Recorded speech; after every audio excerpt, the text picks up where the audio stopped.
Саламатсыздарбы, кыргыз элим.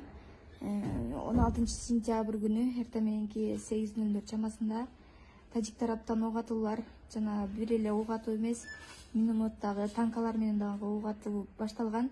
Биз чек арага жакын жердебиз жана стадиондун үстүндө Максат айылында жашаганбыз. Ошол жакта үйдөн чыгып кеткичекти уже үйгө ок атуулар кирген.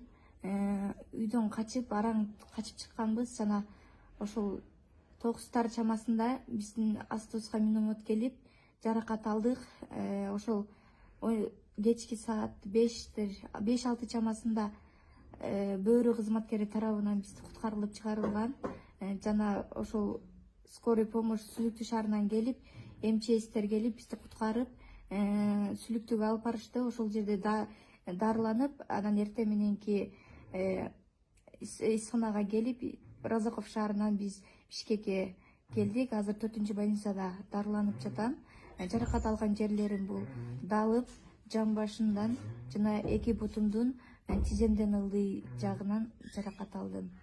Негизи бул тажик тарабынан атылды, биринчи кыргыз тараптан атылганы жок. Аябай 12 саат ичи бул окто калган, аябай кыйын экен.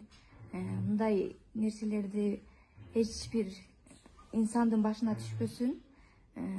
Жаракат алгандан бери негизи операцияга киришибиз керек эле. Боюмда болгон айынан мен азыр операцияга кире албай атам жана обезболивающий дагы ала албай атам. Ошол ооруну бир гана сабыр менен гана жеңип атам.